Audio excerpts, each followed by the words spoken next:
हाँ जी, आप ये बताएं, लक्ष्मण बाग संस्थान की जो समिति बनी है, यह नियम के दायरे में है कि नहीं?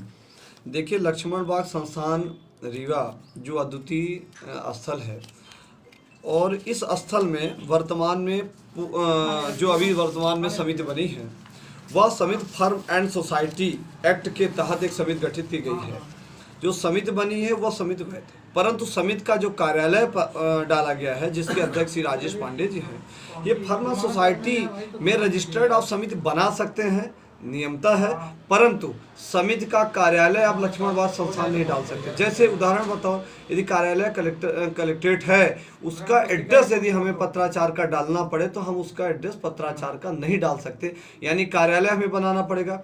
तो लक्ष्मण बाग संस्थान में आप कार्यालय कैसे बना सकते हैं, ये एक यक्ष प्रश्न है। ये हर एक आम व्यक्ति जानता है कि यदि फर्म सोसाइटी आप गठित कर सकते हैं, गौशाला से सेवा समिति गठित कर सकते हैं, परंतु आप अपना मुख्यालय लक्ष्मण बाग संस्थान रीवा के नाम से नहीं कर सकते। यदि आपने उसमें अपना एड्रेस डाला है तो निश्चित तौर से आपने कार्यालय बनाया होगा, और जब कार्यालय बनाया होगा तो उसकी आपको जिला अध्यक्ष प्रशासक लक्ष्मण बाग संस्थान रीवा यानी कलेक्टर रीवा से आपने अनुमति ली होगी, तो आपने ली नहीं। इस संदर्भ में ये मेरा नहीं कहना है, ये कार्यालय कलेक्टर ने का पत्र क्रमांक 83/2019 रीवा दिनांक 23/3/2019 के पत्र में कलेक्टर रीवा द्वारा कार्यालय फर्म सोसाइटी से ये जानकारी चाही गई थी, ये पत्र है। इस पत्र के माध्यम से कार्यालय कलेक्टर ने फर्म सोसाइटी से जानकारी चाही थी कि क्या लक्ष्मण बाग संस्थान रीवा में श्री राजेश पांडे द्वारा कोई पंजीयन कराया गया है, उसका कार्यालय क्या लक्ष्मण बाग संस्थान डाला गया है। ये जानकारी फर्म सोसाइटी ने दी है। जब फर्म सोसाइटी के पास जानकारी गई तब हमारे पास इस संदर्भ में जानकारी आई और हमने इसको जनहित में, रीवा हित में इसका प्रकाशन किया और समाज के हित में डालने के लिए और देखने के लिए, जानकारी से अवगत होने के लिए मैंने इसको प्रस्तुत किया है माननीय कलेक्टर महोदय जी के पास। आपसे प्रश्न ये भी है कि गौशाला प्रबंधन को लेकर के कहा जाता है कि आप अपने फेमस होने के लिए जबरदस्ती दबाव बनाते हैं गौशाला प्रबंधन को लेकर के, इस पर क्या? देखिए, एक बात बताएं, ये लक्ष्मण बाग संस्थान जितना रीवा के हर नागरिक का अधिकार है, हर व्यक्ति का है। लक्ष्मण बाग संस्थान, इसमें गौशाला संचालन करने वाले श्री राजेश पांडे माननीय मध्य प्रदेश शासन के कद्दावर पूर्व मंत्री श्री राजेंद्र शुक्ल के निसचिव हैं, और श्री शुक्ला जी के संरक्षण वरदहस्त के कारण ही वहाँ लक्ष्मण बाग गौशाला संचालन समिति बनी।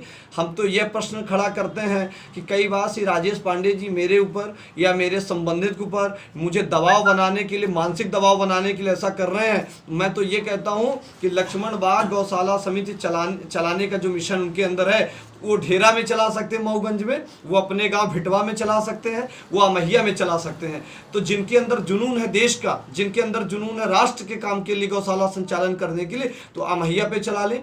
माननीय मंत्री जी का वरद हस्त है, माननीय मंत्री जी, वो पूर्व मंत्री जी ये कहते हैं कि उन पर गायों पर लेकर विशेष रुचि है, तो अमहिया पे संचालन कर लें। ढेरा पे इतनी एकड़ जमीन है, ढेरा पे कर लें, हनुमना पे कर लें, उनकी जमीनें हैं।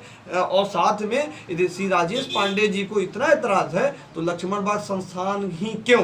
हम ये एक प्रश्न करते हैं। लक्ष्मण बाग संस्थान जो पूर्व से ट्रस्ट बना हुआ है, वह तो गवर्नमेंट ट्रस्ट है, उसका संचालन जब कलेक्टर प्रशासक स्वयं कर रहा है तो एक दूसरे प्राइवेट एनजीओ की क्या आवश्यकता है? लक्ष्मण बाग संस्थान को लेकर आपका धारणा क्या है? देखिए, लक्ष्मण बाग संस्थान एक आध्यात्मिक स्थल है। लक्ष्मण बाग संस्थान के अंदर चल अचल संपत्ति 1000 करोड़ की संपत्ति है, जो पूरे समूचे देश में है। लक्ष्मण बाग संस्थान की स्थापना कई वर्ष पूर्व में की गई थी। यह हमारा हिंदू रीति रिवाज का आध्यात्मिक स्थल है।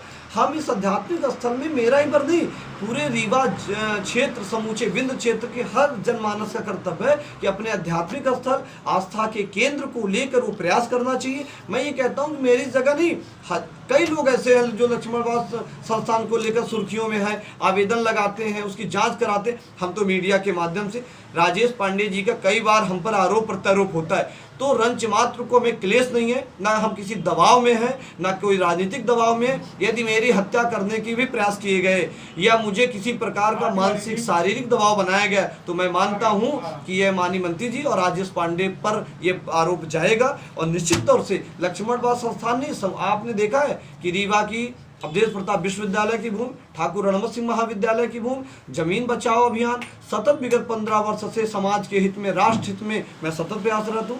ये मैं नहीं, ये पूरी मीडिया जानती है, विंध्य क्षेत्र के जनमानस जानते हैं।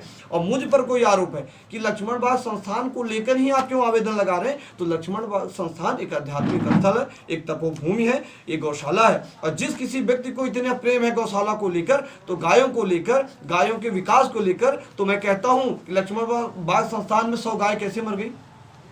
लक्ष्मण बाग संस्थान में विकास होता तो पूजा, कई बार समाचारों पत्रों में प्रमुखता से यह खबर छपती रही, दैनिक भास्कर, जागरण व अन्य समाचारों में कि दूध के लिए तरस रहे भगवान। वहाँ यदि व्यवस्था रही तो आपके राजेश पांडे जी के लड़के वहाँ क्या कर रहे थे, कोई दूसरा युवा काम करता, यानी वहाँ पर आपका एक छत्रराज रहा। तो मैं ये भी कहना चाहता हूँ आपके माध्यम से कि श्री राजेश पांडे ही क्यों, क्या रीवा जिले के कोई दूसरा जनमानस नहीं है? क्या माननीय मंत्री जी के काफी नजदीकी श्री राजेश पांडे जी ही क्यों लक्ष्मण बाग में है? राजेश पांडे जी का कहना है, जानकारी सूत्रों से मिली है, कि आप गौशाला को लेकर जबरन उन पर दबाव बनाते हैं। ये कौन सा दबाव? मेरा ये मानना है कि दबाव कौन सा है, लोकहित समाज हित यदि हम काम कर रहे हैं, ये यदि वो नियम विरुद्ध हैं, इसकी जांच हो जाए। मैंने कहा था कि आप सोसाइटी बनाइए, मैंने कहा था कि गौशाला सेवा समिति जब समाप्त हो गई, जब पशु चिकित्सा विभाग की जो कमेटी बनी थी, जो गौ संवर्धन बोर्ड बना था, उस बोर्ड के सदस्य व अध्यक्ष होने के नाते वो पद समाप्त हो गया, कार्यकाल समाप्त हो गया, तो फिर आपने समिति क्यों बनाई और समिति लक्ष्मण बाग का कार्यालय ही क्यों डाला? मैं समूचे विंध्य क्षेत्र में आपके माध्यम से लोगों को बताना चाहता हूँ कि ये लक्ष्मण बाग संस्थान में श्री राजेश पांडे जी ने अपना पंजीयन कराया। ढेरा में पंजीयन करा देना था, कार्यालय बना देना था, अमहिया में कार्यालय बना देना था, भटवा जो आपका गृह जिला वहां बना देना चाहिए था। तो आपने लक्ष्मण बाग ही क्यों बनाया? यदि आपको गायों के प्रति इतना प्रेम है, गायों के प्रति आपकी रक्षा करने की, उनकी व्यवस्था पुनर्वास करने की आपकी मंशा है,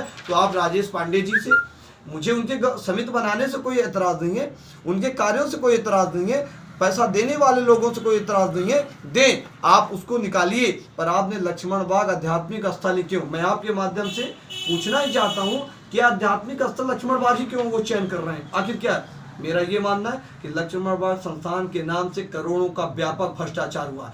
यदि उसकी निष्पक्ष जांच हो जाए, मैं तो तैयार हूं इन निष्पक्ष जांच की। मेरे पास अभिलेख नहीं, यह अभिलेख उन्होंने ही दिया है। फार्मर सोसाइटी एक्ट के तहत उन्होंने लक्ष्मण बाग संस्थान में रजिस्ट्रेशन कराया है, मैंने नहीं कराया है। मैं तो नहीं कह रहा हूं कि मेरे नाम लक्ष्मण बाग संस्थान कर दिया जाए, मैं तो चाहता हूं कि पूरे प्रकरण की उच्च स्तरीय जांच हो, दोषी व्यक्तियों पर FIR दर्ज हो, अंतिम दम तक। लक्ष्मण बाग संस्थान ही नहीं, समूचे रीवा में अवैधानिक कार्य करने वाले नियम विरुद्ध कई PIL मैंने जनहित याचिका दायर किए, समाज के लिए किए हैं, कोई लक्ष्मण बाग गौशाला के लिए नहीं। यदि मानी पूर्व मंत्री श्री शुक्ला जी का इतना ही स्नेह प्रेम है और निश्चित तौर से गायों के प्रति उनकी भावात्मक है, श्री राजेश पांडे जी की भावना है, तो कहीं समिति बना के काम कर सकते हैं, देश के किसी कोने में काम कर सकते हैं, उनका स्वागत है। पर इस प्रकार आवेदक पर दबाव बनाना, उनको मानसिक दबाव बना, मैं तो कहता हूँ मेरे ऊपर दबाव बनाया जा रहा है, व्हाट्सएप में दबाव बनाया जा रहा है, व्हाट्सएप की न्यूज़ों में दबाव बनाया जा रहा है। मैं तो कभी नहीं कहता हूँ मैं तो राजेश पांडे जी नहीं, जो कोई भी लक्ष्मण बाग संस्थान में नियम विरुद्ध कार्य करेगा, हमारे धार्मिक आस्था के केंद्रों पर कुठाराघात करेगा, वो चाहे कोई भी व्यक्ति हो, यदि मेरे सगे रिश्तेदार हो, समाज के लोग हों, जो राष्ट्र विरोधी काम करेंगे, जो देश विरोधी काम करेंगे, उनके लिए माला ही नहीं, माला जैसे लोग झंडा लेके खड़े होंगे और उनका विरोध करेंगे, उनकी नीतियों का विरोध करेंगे, वो चाहे किसी पद में हो, व्यवस्था में हो, धन धान से संपन्न हो। ये अभियान है, ये समूचे भ्रष्टाचार के खिलाफ अभियान है। गायों के विरुद्ध जो षड्यंत्र रच रहे हैं, भूसा में जो बेईमानी कर रहे हैं, गायों के दूध में षड्यंत्र कर रहे हैं, गोबर में षड्यंत्र कर रहे हैं, उनके खिलाफ एक मुहिम है, एक संदेश है कि ऐसे भ्रष्टाचारियों पर त्वरित कार्रवाई की जाएगी।